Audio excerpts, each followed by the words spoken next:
Boom, we are live, ladies and gentlemen, boys and girls. Welcome to the Nolan Hawkeye Anthony YouTube channel. And I thank all of you for being here wherever you may be. And of course, however you may be listening. Well, the season has officially come and gone. Iowa will, of course, still have the bowl game remaining. But the regular season is done, and I think it is time. This is going to be the first time I've done this directly. It's going to be time to answer whether this season was a success or a failure. Now, I do need to say a few things before we dive right into that. Number one, my post game video last time for Iowa losing to Nebraska was resoundingly positive, but there were some people who came after me.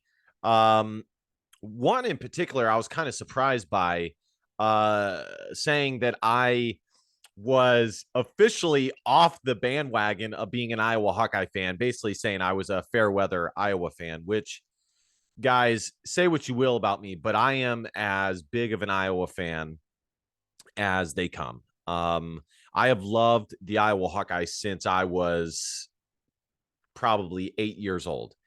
In a state where nobody cares about the University of Iowa. But, and some people, and this is usually the case, usually when Iowa loses and there is a critique from anybody, but definitely from me, there's two main responses. There's the camp who is in total agreement, and then there's the camp, and I've mentioned this many times, who basically says they're just kids. If you're a true Iowa fan, you won't say anything negative about them at all, which I wholeheartedly disagree with. I think that is total nonsense. The only way for things to stay at the level that they're at, or for them to improve, is to be honest about their success and about their failures. And I think it is absolutely okay as a paying customer to provide critique. I absolutely think that is fine. And, there's people out there who say, well, your opinion doesn't matter. What this and that. Not to me specifically, but I've seen it on the interweb. I've seen other fans out there say to other fans, well, who are you? And the bottom line is we all contribute to the ecosystem that is college football. We all contribute to it. Do we play on the field? Of course not, but we do contribute to the whole ecosystem. Now, moving on. By the way, if you're not subscribed, be sure to hit that subscribe button. Support your boy. It takes 1.25 seconds. The channel has grown massively in the past year. I'm so grateful for all the super chats. By the way, if you want to super chat, you absolutely can, by just hitting the donation button. And as I always say, at the very least, like, comment, and share. I really am so grateful to all of the support. Now, moving on. Was this season a success or was it a failure? Well, I think a few things. Number one, I think it depends on who you ask. And since it's me doing this video, I will only answer for myself. But I think, much like the other thing I said, which is why I said it, it'll be the same thing for this. You will have those who are okay with critiquing, and you'll have those who basically see any critique of the University of Iowa as blasphemy or blasphemous and is not acceptable. And I think that with those people, they will view this season as a success. I think they would view any season that is not a losing season as a success. Okay. That is not me. Number two, I think that it is impossible. And we always hear from Kirk Ferentz and the Iowa coaching staff, we lose as a team, we win as a team, we lose as a team. They always say that. Okay. Which is true mostly. But I do think in this circumstance, I cannot judge Iowa purely as a team. I just can't. I think I have to judge all of them separately and come to some sort of final answer on this. So, number one,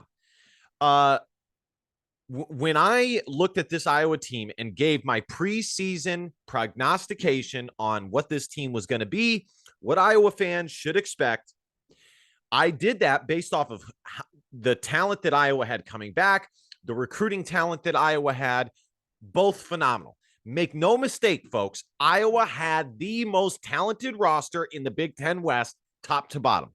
They had the most talented starters, and I would say they had the most talented team top to bottom as well. Okay. In the Big Ten West, I would say they had a top 5 talent team in the entire Big Ten. Okay. So that's first and foremost. The schedule. The schedule, as I said to you guys before the season, it didn't end up being that daunting. Iowa State sucked. They were not good this year.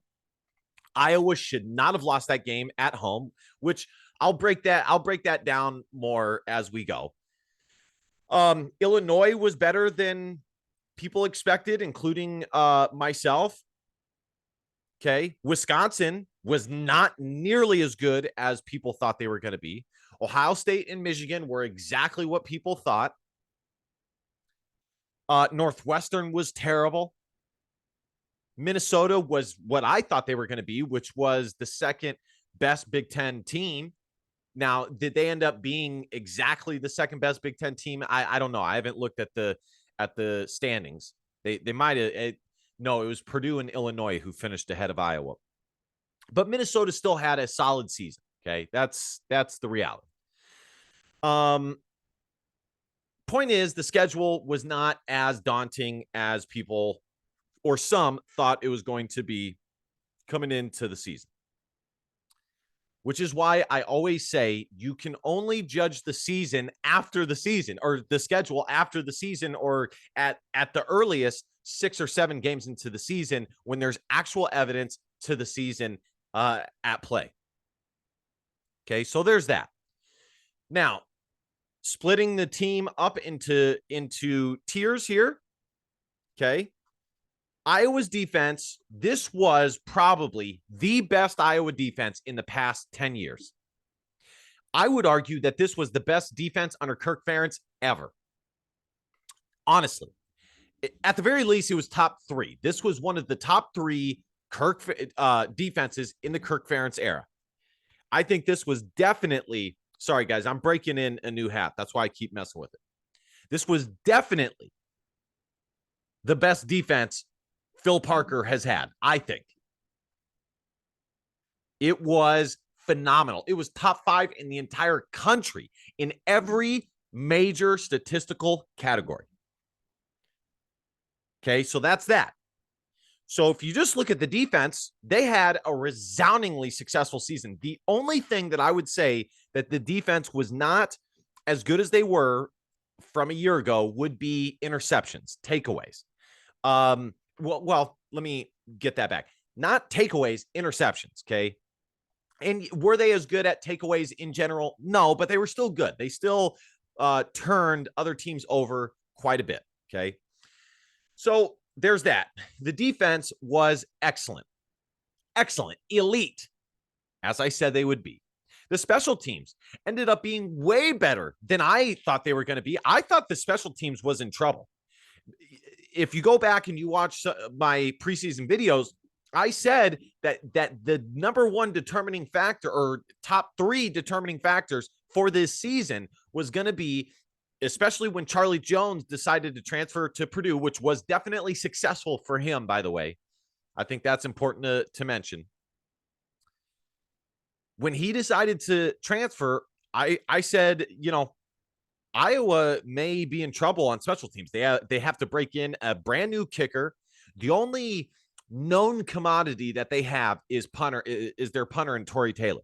But they got to break in a kick return, a punt return, kicker in general, which are not easy, especially for a team like Iowa that relies so heavily on special teams.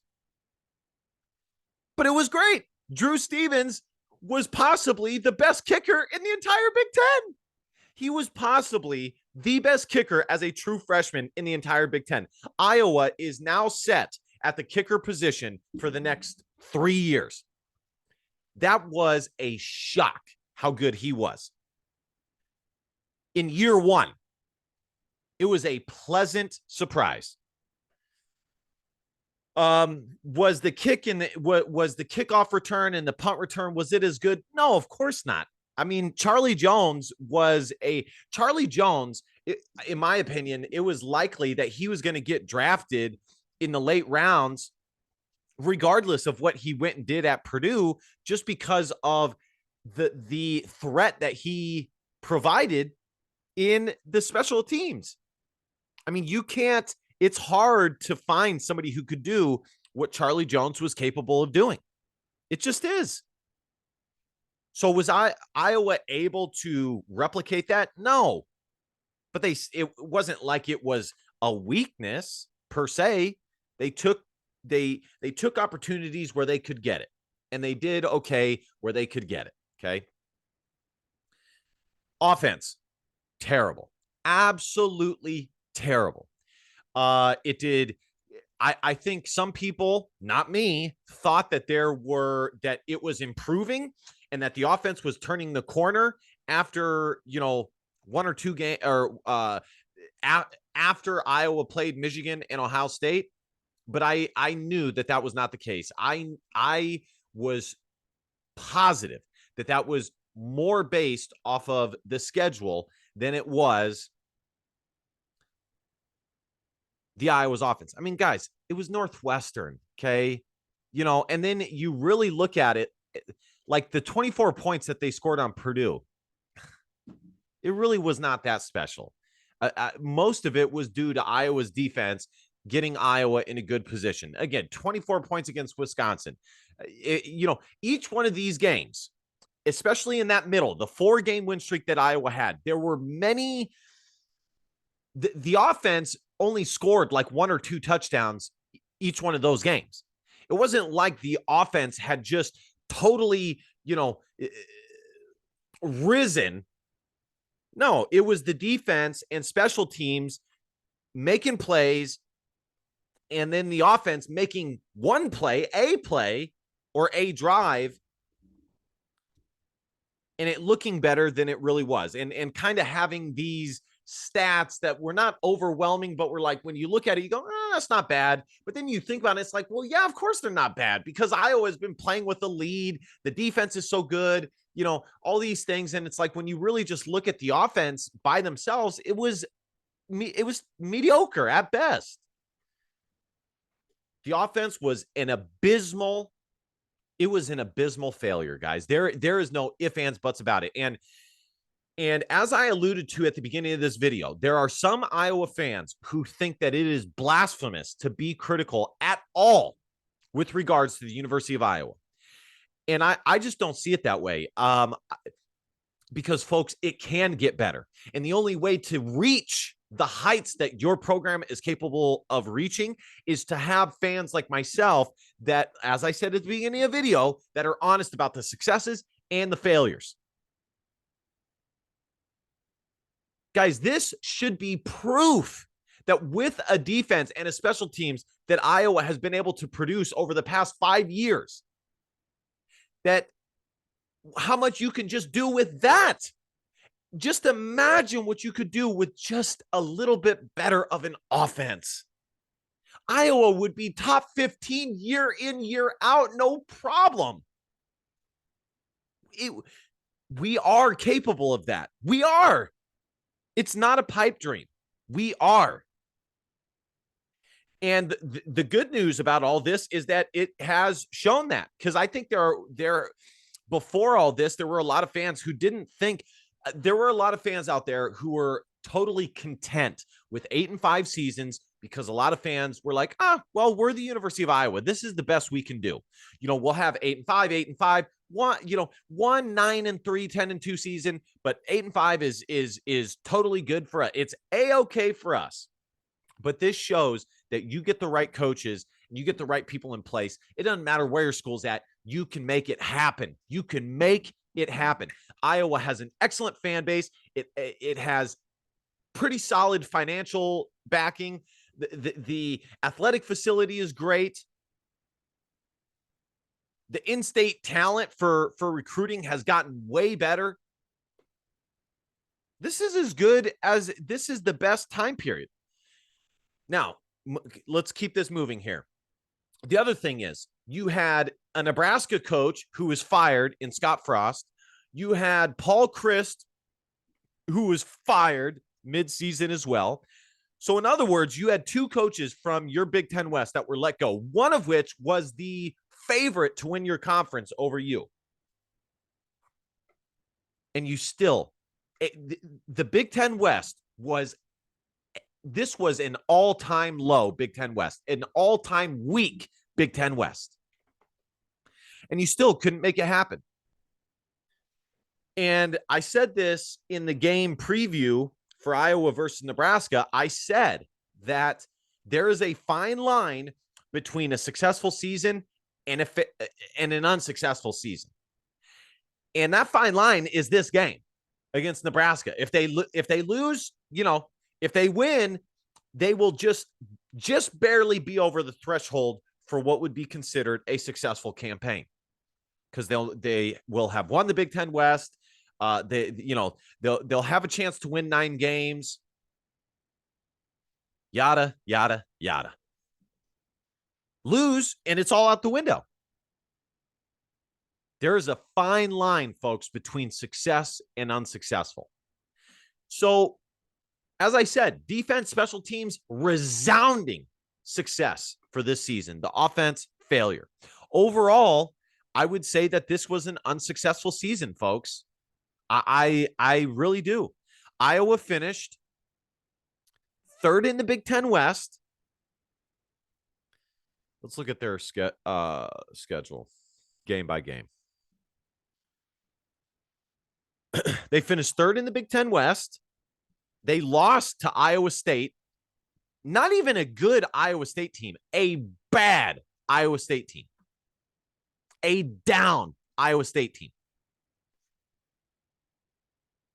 Okay. Iowa had the most talent in the Big Ten West.